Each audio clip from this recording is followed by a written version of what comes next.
प्रधानमंत्री महोदय जी के द्वारा एक विकसित भारत संकल्प यात्रा निकाली जा रही है, उसी विषय पर प्रेस वार्ता आयोजित किया गया जी।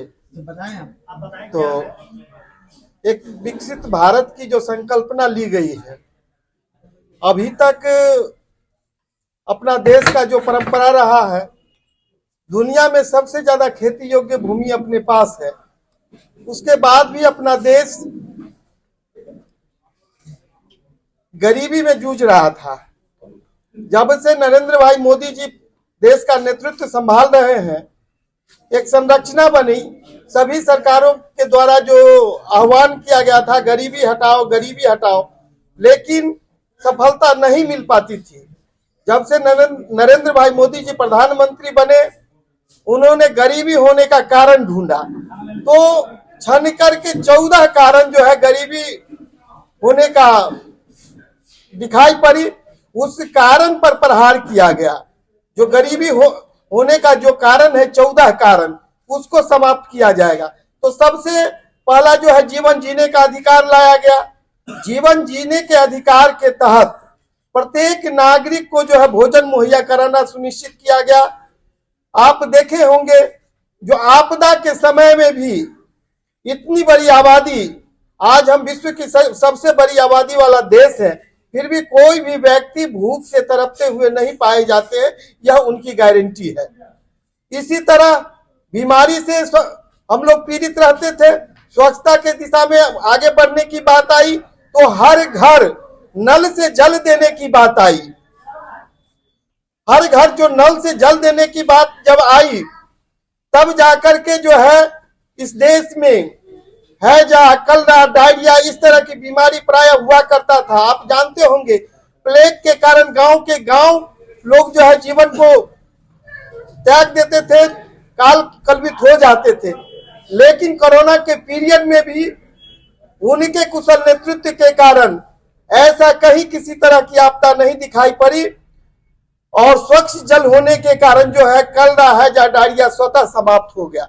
शिक्षा के क्षेत्र में नई शिक्षा नीति लाई गई।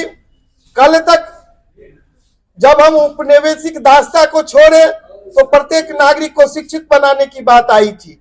जब से नरेंद्र भाई मोदी जी देश का नेतृत्व संभाले, उनका कहना हुआ जो बेहतर शिक्षा के लिए नई शिक्षा नीति लाई जाए, और नई शिक्षा नीति लाई गई।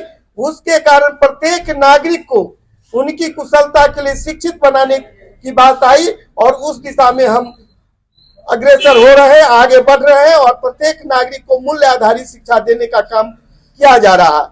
बढ़ती हुई आबादी को देखते हुए इंफ्रास्ट्रक्चर डेवलप करने की बात आई।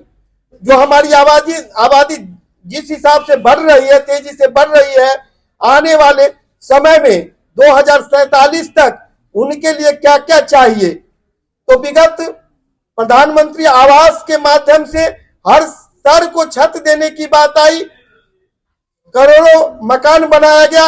अभी भी लक्ष्य रखा गया है जो हम आने वाले वर्षों में 2 करोड़ घर बनाएंगे और प्रत्येक नागरिक को घर मुहैया कराएंगे। सड़क के माध्यम से जानते होंगे आप, जिस हिसाब से अपनी आबादी बढ़ रही है, उस हिसाब से लक्ष्य रखा गया है। जो नेशनल हाईवे प्रत्येक दिन 50 किलोमीटर की रफ्तार से बनाई जा रही है, हम 36 किलोमीटर की रफ्तार तक पहुंच गए हैं। लक्ष्य 50 किलोमीटर प्रत्येक दिन के हिसाब से बनाया जाए। स्टेट हाईवे की बात जब करते हैं, पूरे देश में 100 किलोमीटर के हिसाब से स्टेट हाईवे का निर्माण किया जा रहा है।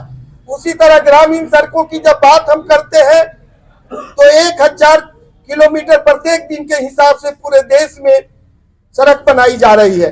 रक्षा के क्षेत्र में जब हम जाते हैं तो कल तक भारतवर्ष दुनिया से आयात करता था हथियारों का। आज अपना जो है स्किल डेवलप होने के कारण, इंफ्रास्ट्रक्चर डेवलप होने के कारण आज हम दुनिया को जो है कई यूरोपियन कंट्री को, छोटे छोटे कंट्री को हथियार निर्यात कर रहे हैं। उस दिशा में भी हम अग्रसर हुए हैं और मजबूती प्राप्त किए हैं। एक से एक अपना मिसाइल बनाया गया है, जिससे अपनी सीमा सुरक्षित है। आम नागरिकों का जीवन सुरक्षित है और कहा गया है शक्ति ही शक्ति का सम्मान करता है और दुनिया में सब सम्मानित ढंग से हम आगे बढ़ रहे हैं। इसी डेवलपमेंट को जनता तक ले जाने के लिए संकल्प रैली का, हाँ, इसी बात को हम जन जन तक पहुंचाने के लिए, आयुष्मान भारत को आम नागरिक तक ले जाने के लिए, प्रधानमंत्री आवास योजना उनको की ओर से किया जा रहा है, लेकिन फिर भी आप विकसित संकल्प यात्रा निकाल रहे हैं, कब से निकाल रहे हैं?